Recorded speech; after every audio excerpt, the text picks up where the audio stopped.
नमस्ते friend. तर hello नमस्कार राम राम मंडळी. फौजीबाईच्या यूट्यूब चॅनलवर तुम्हाला सर्वांचं हार्दिक स्वागत. तर मंडळी आज तुमच्यासाठी घेऊन आलो आहोत खास असं बुद्ध टेम्पल, जे की बौद्ध धर्माला शी निगडित आहे, बौद्ध भिक्षूशी निगडित आहे. तर जगातील नव्हे तर एशिया खंडामध्ये सर्वात मोठं बुद्ध मंदिर आणि जे स्तूप म्हणतात बौद्ध धर्मामध्ये, त्याची आज आपण ओळख करून घेऊया. तर बघूया बौद्ध टेम्पल. चला आपण आता बघू इथं नकाशा.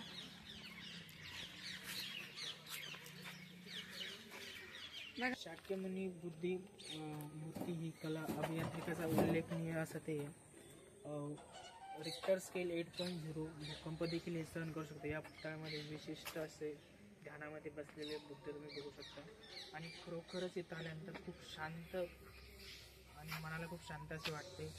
पुतळ्याच्या सभोवतालच्या शांततेने मला माझ्या सगळ्या चिंता आराम पूर्ण माझ्या हरवून गेल्या. इथं आल्यानंतर मला स्तूपाचे अन्वेषण करण्यात आणि त्याचा इतिहास जाणून घेण्यासाठी खूप वेळ मिळाला. हे बौद्ध धर्माशी जोडलेले आणि संस्कृतीबद्दल बरेच काही शिकले. या जागेने माझ्यावर एक मजबूत छाप सोडली. ज्यांना बौद्ध धर्माचे शहाणपण आणि सौंदर्य जाणून घ्यायचे आहे त्यांना मी सुचवतो की त्यांनी इथं अवश्य एक वेळ भेट द्यायला पाहिजे. हे मंदिर देहरादूनमधील क्लेमेंट टाऊन या ठिकाणी आहे. इथे भारतातले बापू. चला आपण आता जसं आपल्याकडे गुरुकुल असतं ना, तसं बौद्ध लोकांचं इथं ते कॉलेज आहे. कॉलेजचं नाव तुम्ही बघू शकता वरती. ही समोरची मूर्ती आपण तिथं जवळ जाऊन बघणार आहोत आता.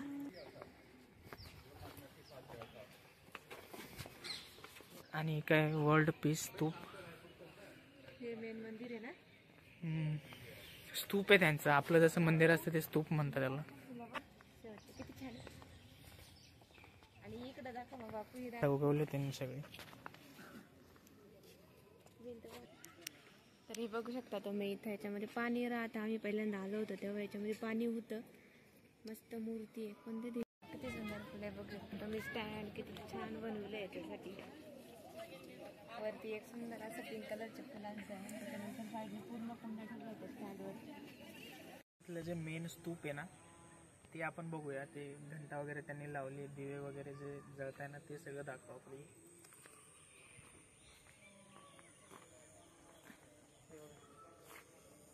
दिवे वगैरे वाजवू नाही देत का हो घंटा? दिवे वगैरे जळत आहे ते 4 प्रकारचे. अच्छा 4 प्रकारचे. हा. फली आणि बादाम खाणं सक्त मना आहे. खूप छान वाटतं हे. तरी बघू शकता तुम्ही ही मूर्ती. तर आम्ही तुम्हाला ही मूर्ती थोडीशी जवळून पण दाखवणार आहोत.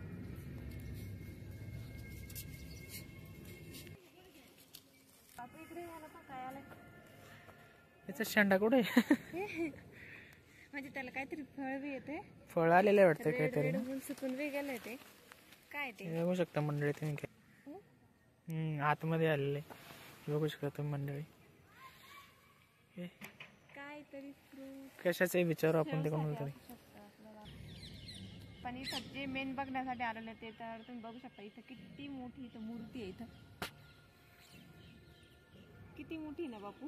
हो ना. वाव, एवढी मोठी. बापरे, पाहायला सुद्धा नजर पुरत नाही. झाडांचे प्रकार पाहू ना किती वेगवेगळे इकडे. म्हणजे पाठीमागून मंदिर बघितलं होतं. मूर्ती आतमध्ये जाऊन बघू आपण काय काय. तर चला. बोट वगैरे काढताय बापू.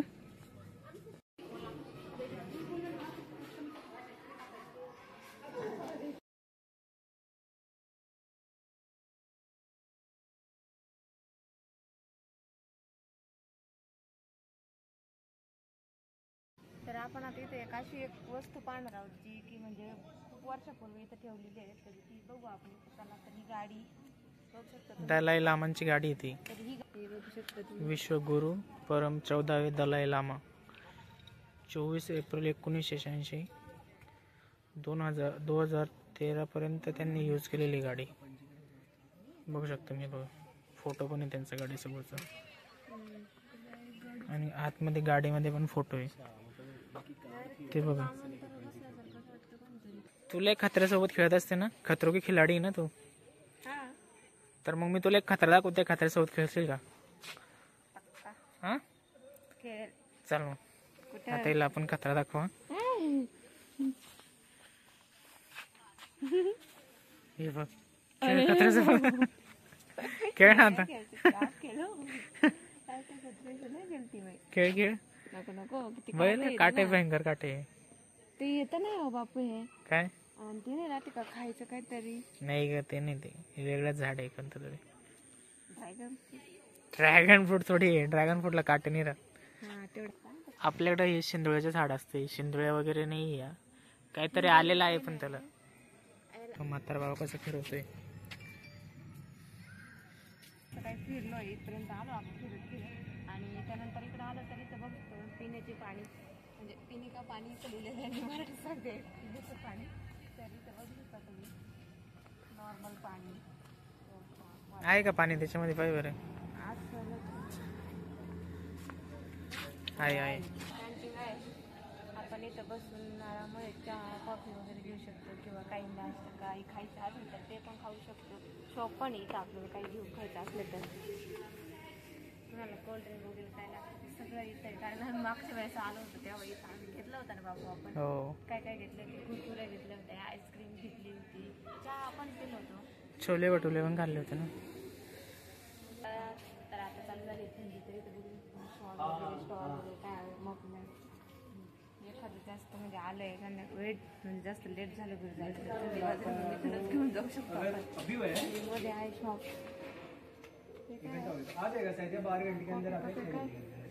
कप इथे कशाच तरी कॉफी कप चाय कॉफीचा असं लई बाऊल आहे इथं खाली आणि हे काहीतरी आपल्याकडे खलबत्त्यासारखं काय कुठायचं हे कुठं मूर्त्या बघ कशा मस्त ते करते हे बुद्धाची मूर्ती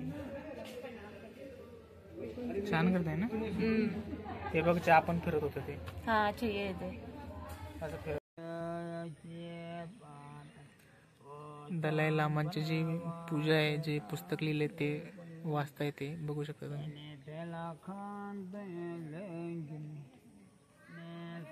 तुम्ही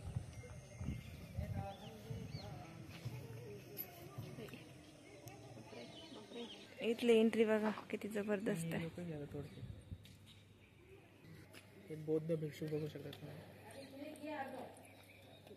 तर आता आम्ही फिरलो आणि थोडंसं दमलो तर आता बापूने घरून आणलेलं आम्ही थर्मसमध्ये चहा आणि पाणी आणलेलं आहे तर बापू तर चाललाय आता थर्मसमधला चहा वगैरे काढायचं काम नमकीन पण आणले कॅन्टीनमधून सामान आणलं होतं ते आम्ही खोललं सुद्धा नाही आणि मग बापूने त्यातून एक नमकीनचं पॉकेट देखील काढून आणलं तर आता म्हटलं थोडंसं दमलो तर म्हटलं काही वरती ठेवा ना चेअरवरच एक साईड एवढी जागा थोडी लागणार आहे आणि मग आता बॅगमधून बापूने काढले तर आमच्याकडं यूज अँड थ्रो 2 कप होते ना 2 ग्लास होते ना तर यूज अँड थ्रो 2 ग्लास धरला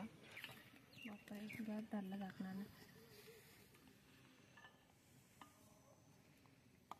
थंड झालं काय होत्या नाही आपण निघत नाही ना ते काय निघुरले दिशा नाही वाटत तुला किती चहा हो चहा भरपूर आहे ना ग्लास थोडे चपले हे थोडाच पेणार आहे चहा काऊन नको जास्त नमकीन घाल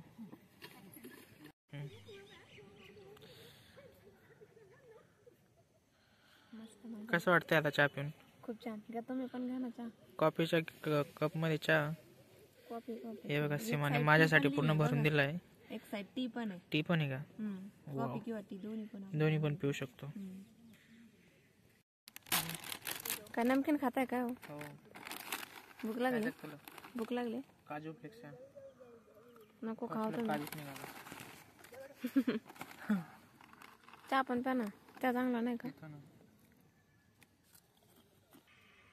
आम्ही बसलो होतो इथं चहा पेत तर आम्ही चहा घरून का बनवून आणला तर बाहेर जो चहा भेटतो तो एकदम फिक्का राहतो आणि फिक्का चहा आम्हाला दोघांना पण आवडत नाही हा ना बापू तर मग आता बापू चाललंय मॅच वगैरे बघायचं काम आणि चहा पण पेते तर मी तुम्हाला मेन म्हणजे काय दाखवते तर इथं बघू शकता तुम्ही वरती एवढं उंच मंदिर आहे तरी त्याच्यावरती ते एक माणूस आहे तो कलर करतोय जो की आम्हाला आतापर्यंत दिसला सुद्धा नाही तर आत्ता पाहिलाय आम्ही तो तर बघू शकतो इतक्या उंच आहे तो माणूस म्हणजे वरतून जर पाहिलं तर खाली चक्कर येते तरी ते एवढं वरती कलर देतो आणि ती सीडी पाहत असेल तर ती सीडी नुसतं वरती कशात तरी अडकली वाटतं त्यांनी आणि खाली पूर्ण अशी मोकळी सोडून दिलं. त्याला खालच्या साईडने काहीच सपोर्ट नाही आहे, तरी त्याच्यावर ते उभा राहून कलर करत आहे.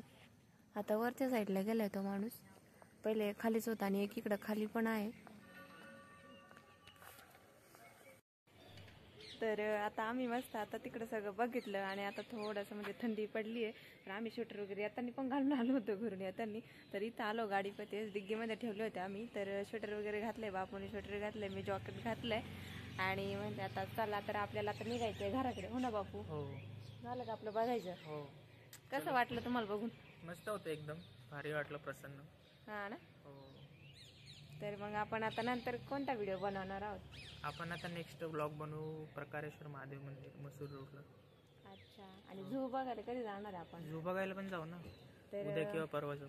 तर आमच्या आणखीन भरपूर आता, कारण आम्ही सुट्टीवर आहे बापू, तर मग आम्ही आता फिरणार आहे भरपूर. तर मग आम्ही दररोज एक ब्लॉग बनवणार आहोत वेगवेगळ्या ठिकाणचा. तर आम्ही झू आणि परत काय म्हटलं तुम्ही, महादेव कोणतं? प्रकारेश्वर महादेव. हां, तर तिथला देखील बनवू ब्लॉग.